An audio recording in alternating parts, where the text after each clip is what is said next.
Seperti apa sih desa sejahtera itu? Apakah yang memiliki banyak uang dan fasilitas umum?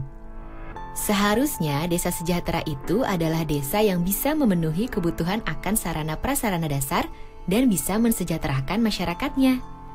Misalnya, masyarakat ingin punya jalan dan jembatan desa yang bagus atau saluran irigasi yang bisa diandalkan sepanjang tahun. Nah, itu semua nantinya bisa disediakan dan dikelola oleh desa sendiri loh. Desa harus dapat menjadi salah satu kunci kekuatan ekonomi Indonesia dan sumber kesejahteraan bagi warganya. Baik itu petani, perempuan, masyarakat adat, pemuda-pemudi, anak-anak, kelompok penyandang cacat, dan kelompok masyarakat terasing tanpa kecuali. Nah, untuk mewujudkan desa sejahtera itu, pemerintah telah mengesahkan Undang-Undang Nomor 6 Tahun 2014 tentang desa, atau sering disebut Undang-Undang Desa.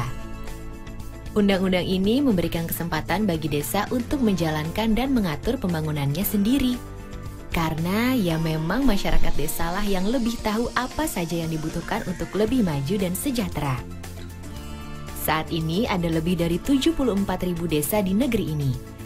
Jadi bayangkan seperti apa pengaruhnya bagi perekonomian Indonesia jika semua desa tersebut bisa menjadi desa yang maju dan sejahtera. Karena itu, pembangunan desa menjadi bagian penting dalam Undang-Undang Desa. Nah, untuk itu semua program pembangunan desa harus direncanakan oleh pemerintah desa bersama-sama dengan Badan Permusyawaratan Desa atau BPD dan masyarakat desa. Program-program ini harus dimusyawarahkan agar sesuai dengan kebutuhan masyarakat.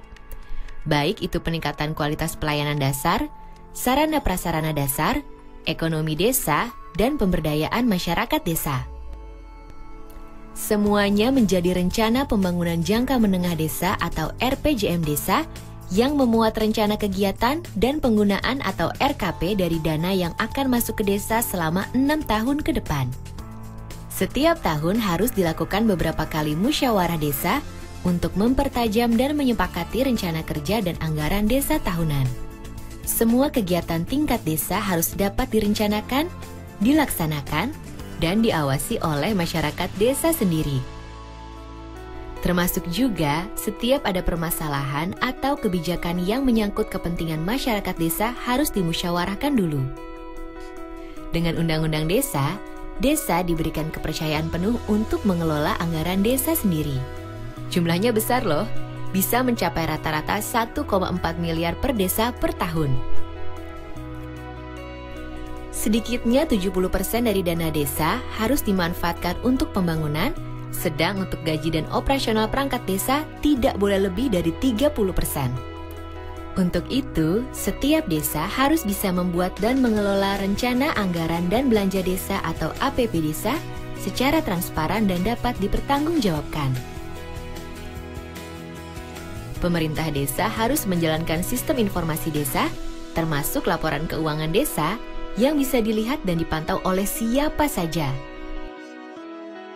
Sistem ini juga berguna untuk memberikan saluran bagi masyarakat untuk menyampaikan keluhan yang ditemukan dan perkembangan penyelesaian masalah.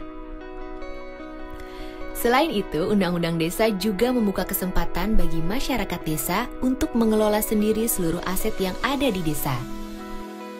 Kemudian, untuk meningkatkan pendapatan desa, desa dapat mendirikan badan usaha milik desa atau disebut BUM Desa. Melalui BUM Desa, masyarakat desa dapat meningkatkan sendiri kehidupan perekonomian perdesaan dan memanfaatkan hasilnya untuk kesejahteraan bersama. Salah satu semangat utama yang dibawa oleh Undang-Undang Desa adalah gotong royong. Bukan hanya antara masyarakat yang berada di satu desa saja, tapi juga dengan masyarakat yang ada di desa-desa tetangga.